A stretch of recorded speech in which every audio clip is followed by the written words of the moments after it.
Hello बच्चों, let's read the question. Amniocentesis involves analysis amniocentesis है वो involve करता है analysis किसका analysis के लिए. 4 option है.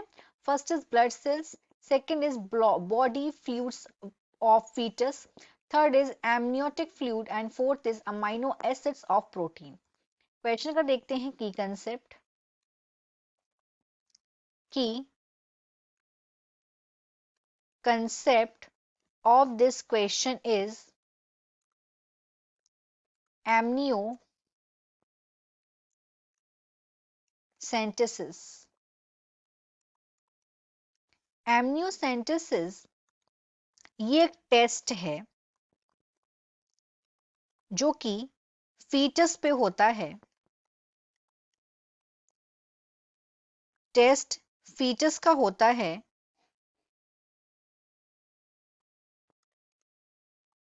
और इस टेस्ट के दौरान ये टेस्ट कब होता है? प्रेगनेंसी में होता है. During pregnancy.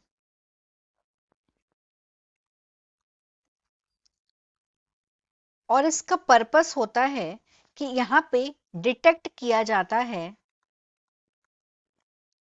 डिटेक्ट करते हैं यहाँ पे क्रोमोसोम्स को. क्रोमोसोम्स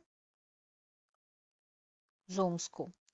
और यदि कोई भी क्रोमोसोमल एबनॉर्मेलिटी हुई या कोई भी डिफेक्ट हुआ फीटस के अंदर, कोई भी डिसऑर्डर हुआ जैसे कि डाउन सिंड्रोम हो गया या कोई भी जो भी क्रोमोसोम की एबनॉर्मेलिटी की वजह से कोई भी बीमारी अगर होती है तो इस टेस्ट के दौरान उस बीमारी का पता कर लिया जाता है.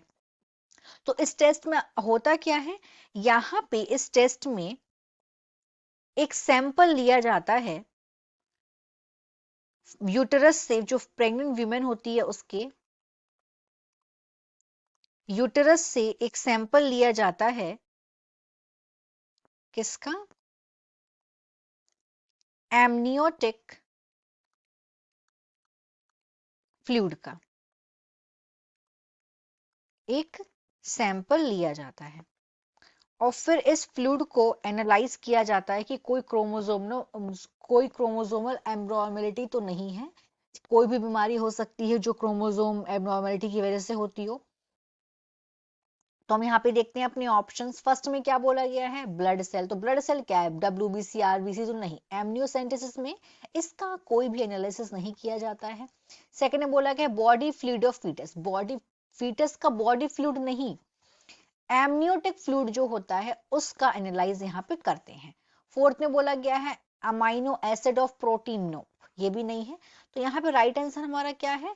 थर्ड है, क्योंकि यहाँ से जो क्रोमोसोम एब्नॉर्मेलिटी है उसका पता करते हैं. So the right answer is third, amniotic fluid. Hope you understood it well. All the best.